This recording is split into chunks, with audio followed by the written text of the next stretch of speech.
नमस्कार दोस्तों, स्वागत आप सभी का जीके महात्मा जी में। दोस्तों आज हम कवर करेंगे पीएच मान। बिल्कुल छोटा सा प्यारा सा चैप्टर है, लेकिन बहुत ही महत्वपूर्ण चैप्टर है। एग्जाम में यहाँ से हर बार एक दो क्वेश्चन पूछ लेते हैं, तो एक ट्रिक के माध्यम से हम इसे सोल्व करेंगे।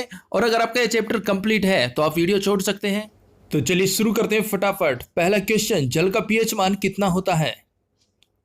आपको 3 सेकंड मिलते हैं, इसके बाद हम इसका जवाब दे देंगे। Option A 7। अब देखिए 7 को रिलेट कीजिए 7 दिन से। हफ्ते में 7 दिन होते हैं और 7 दिन हमें क्या चाहिए? जल, क्योंकि जल ही जीवन है। जल के बगैर हम एक दिन भी नहीं रह सकते। तो हफ्ते में 7 दिन हो गए और 7 दिन क्या चाहिए? जल। तो जल का पीएच मान हो गया 7। नेक्स्ट, नमक का पीएच मान कितना होता है? Option C 7। देखिए जिस तरह से हमें हफ्ते में 7 दिन जल चाहिए था, उसी तरह से हमें नमक भी चाहिए।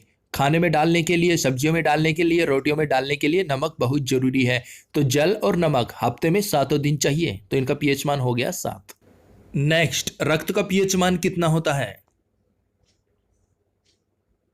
Option A 7.4। अब देखिए 7 और यहां आ रहा है रक्त, यानी कि ब्लड डोनेशन कैंप। हफ्ते में 7 दिन लगना चाहिए।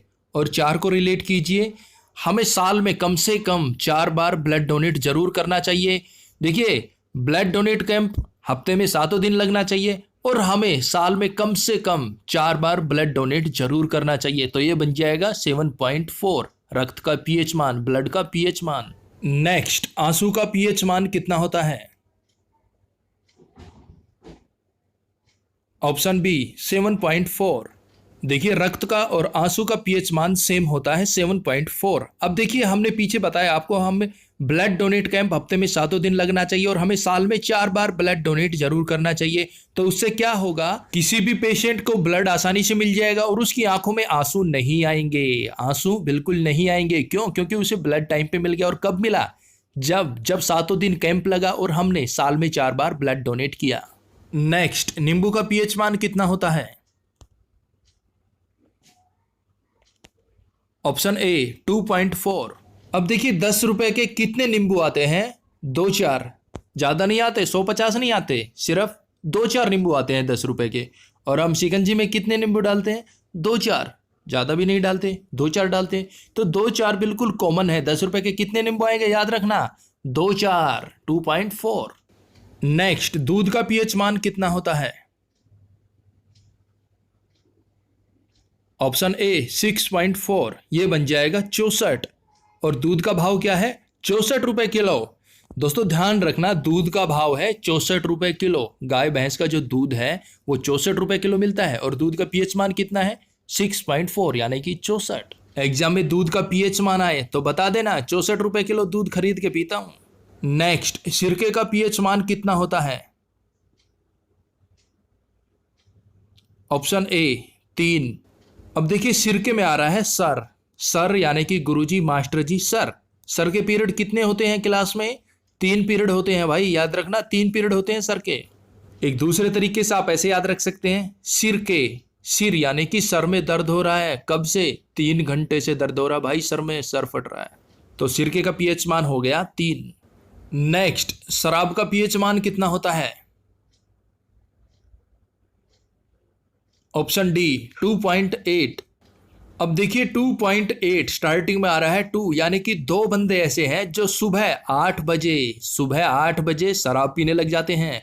2 बंदे ऐसे हैं जो सुबह उठते ही 8 बजे शराब पीने लग जाते हैं और कोई काम धाम नहीं उनके पास। लेकिन सिर्फ 2 ही बंदे हैं ऐसे जो सुबह 8 बजे उठते ही शराब पीने लग जाते हैं और कोई नहीं है, यानी कि 2.8। भाइयों बहनों, मेरा मित्र, शराब घर का नाश होती है, उसे बिल्कुल भी नहीं पीना चाहिए। अरे जूस पीजिए। नेक्स्ट, मानव लार का पीएच मान कितना होता है? ऑप्शन ए 6.5 से 7.5। अब देखिए 6.5 ये बन जाएगा 65 और आगे है 7.5, ये बन जाएगा 75। अब देखिए लार, अब चाहे किसी व्यक्ति की उम्र 65 वर्ष हो चाहे 75 वर्ष हो, अगर उसके सामने रसगुल्ले रख दिए जाए तो उसके मुंह में लार आ जाता है। ऑटोमेटिक उसके मुंह में क्या आ जाता है? लार। फिर चाहे वो 65 वर्ष का हो चाहे 75 वर्ष का हो। तो लार का पीएच मान हो गया 6.5 से 7.5, यानी कि 65 से 75। नेक्स्ट, समुद्र जल का पीएच मान कितना होता है? ऑप्शन सी 8.5, ये बन जाएगा 85। भाई समुद्र देखना है चलो। नहीं भाई, यहां से 85 किलोमीटर दूर है और किराया जो है वो भी लगेगा 85 रुपए, तो हम नहीं जा सकते क्योंकि ना तो मेरे पास 85 रुपए है और ना ही मैं 85 किलोमीटर पैदल जा सकता हूं। तो समुद्र जल का पीएच मान हो गया 85 यानी कि 8.5। नेक्स्ट, मानव मूत्र का पीएच मान कितना होता है? ऑप्शन ए 4.8 से 8.4। अब देखिए 4.8 का बन जाएगा 48 और 8.4 का बन जाएगा 84। अब देखिए 48 घंटे कितने हो गए? 48 घंटे में 24 दूनी 48, 2 दिन हो गए। तो मानव को निकाल दीजिए मूत्र यानी कि गोमूत्र। गोमूत्र हमें कम से कम 2 दिन पीना चाहिए, यानी कि 48 घंटे तो पीना ही चाहिए, 2 दिन तो पीना पड़ेगा गोमूत्र कम से कम, तभी जाकर बॉडी में कुछ फर्क दिखेगा। दोस्तों ये सिर्फ और सिर्फ आपको याद कराने के लिए और रिलेट कराने के लिए है। कभी जग लेके पहुंच जाओ मदर डेयरी के भैया गौमूत्र देना। नेक्स्ट, पीएच पैमाने का पता किसने लगाया? ऑप्शन ए सारेंस। अब देखिए सारेंस में वही सारी है, सारे स्टार्टिंग में आ रहे हैं सारे। आप सारे को, आप सभी लोगों को पता चल गया कि पीएच मान किसका क्या है। तो ये हो गया ना सारेंस, यानी कि सारे लोगों को पता चल चुका है अब पीएच मान किसका कितना होता है, क्योंकि हमने आपको बता दिया है। दोस्तों अब आपको मिलता है एक चैलेंज, किसी व्यक्ति के रक्त के पीएच मान में कितना परिवर्तन होने पर उसकी मृत्यु हो जाती है।